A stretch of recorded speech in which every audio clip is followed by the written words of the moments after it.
Welcome back, everyone. It's Charlie. DC just confirmed that Sebastian Stan is playing Harvey Dent, Two-Face, during the Batman 2 movie, and Scarlett Johansson also joined the movie as a new villain that they haven't done in any previous Batman movies. I know people asking now, are they quitting Marvel to come to DC? That's not exactly what's happening. Kevin Feige and James Gunn are actually pretty cool right now. But it does kind of seem like a lot of Marvel actors are now coming to DC. Also doesn't bode well for Bucky surviving Avengers Doomsday either. Matt Reeves just gave a big preview of the movie a little while ago, so we'll break it all down and some of the larger things that they're setting up in the movie, because some of it will seem familiar.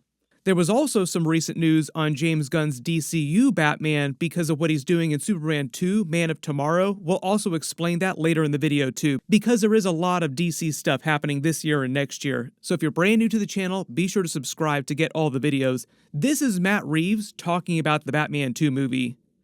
That pushes even further into the character of Bruce Wayne, because the first story is so much about the Batman. Let's say we get to make 3, and I have no idea, but if we get to make 3, I always wanted the movies to be focused on his character, so that is really what we set our aim on. And so picking the right villain that digs into what that does, that sort of goes into his past and his life, it's never really been done in a movie before, so we're excited.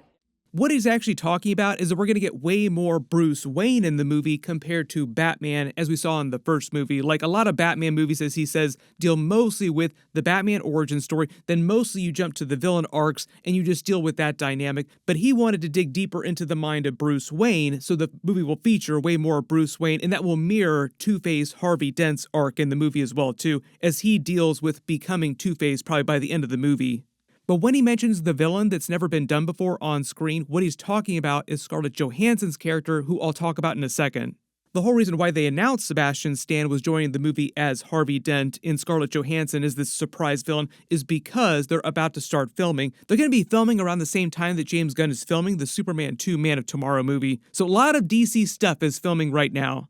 I know there's a lot of questions about how the Warner Brothers Netflix deal is going to affect all this stuff with the Batman and the Superman movie plans over the next couple of years, just DC plans in general. But for the most part, it does seem like the Netflix Warner Brothers buyout will eventually go down, but it is going to take years for that to finish. And even if Netflix did want to change the way that they're doing the DC movies and what they're doing with the movies in general, they would have to wait years to be able to do that. So all these movies will come out long before that happens. And to boot, Netflix claims, they at least claims if you believe them, that they're not going to touch any of the creative and they're going to leave everything intact. So James Gunn gets to keep his job, Peter Safran, the co-president of DC with him, gets to keep his job, and they get to do whatever they originally planned with the DC movies. Netflix claims that they're not going to mess with any of that. So all the stuff that James Gunn said he was going to do, he's going to do, and if stuff changes, it's because he wanted to change it, not because Netflix is making him change stuff. But it also means, for right now, James Gunn has said he's letting Matt Reeves do whatever he wants with his Batman movies. They're going to let them make a trilogy, so there will be a Batman 3 eventually. Like, who knows how long that's going to take, probably another 5 or 6 years. And he's not going to force Robert Pattinson into the DCU if Matt Reeves and Robert Pattinson don't want that. So for now, it still seems like there will be a separate Batman inside the DCU that James Gunn will cast in the next couple of years. More on that at the end of the video, because we actually did learn about what's going on with him just in general in the DCU. The important thing to remember with Sebastian Stan in the Batman 2 is that he's joining the movie as Harvey Dent. He probably won't become Two-Face, get the acid thrown in his face, till the very end of the movie.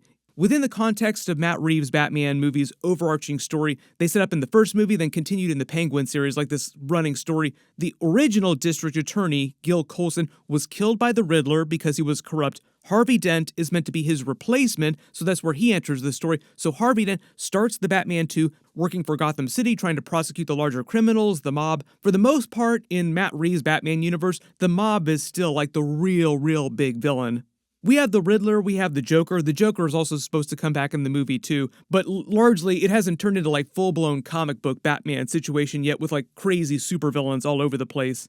The new mayor, Bella Real, declared war on organized crime and corruption at the end of the first movie and during the Penguin series. Then during the Penguin series, the Penguin seizes control of Carmine Falcone's organization in former territory and becomes one of the new major crime bosses in Gotham, more like comic book Penguin. So we're like heading in that comic book direction At the very end of that series, they tease the consequence of that is the bat signal lighting up in the sky, implying that he is back on Batman's radar.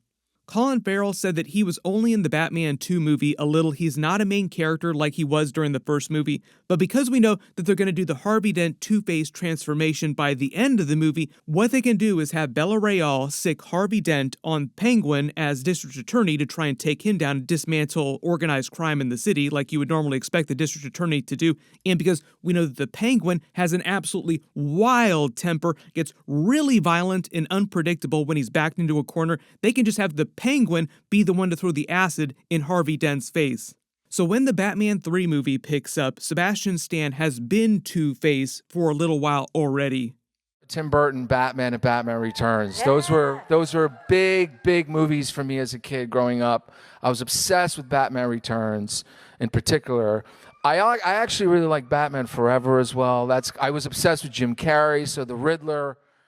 The really important reminder is that Harvey Dent is not meant to be the villain of the Batman 2. It sounds like he's going to be Batman and Bruce Wayne's ally during the film. They'll be trying to work together to deal with the mystery villain in the film. This is actually where Scarlett Johansson comes in. She is supposed to be this mystery villain that they haven't done in the live-action movies before, too. The new reports are that she's playing Gilda Dent, Harvey Dent's mentally unstable wife. To be fair, Harvey Dent also not completely mentally stable as well, too. Matt Reeves said a long time ago that his movies, he calls it the Batman Epic Crime Saga, like that's the internal name for the actual cinematic universe, was largely inspired by The Long Halloween story.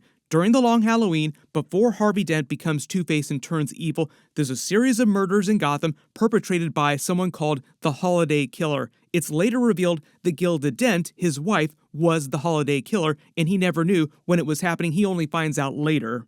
One of the more tragic aspects of the story, too, is that him turning into Two-Face winds up being one of the consequences of the larger mystery murder plot that Gilda Dent winds up getting involved in, when originally you learned that she had noble intentions with becoming the Holiday Killer.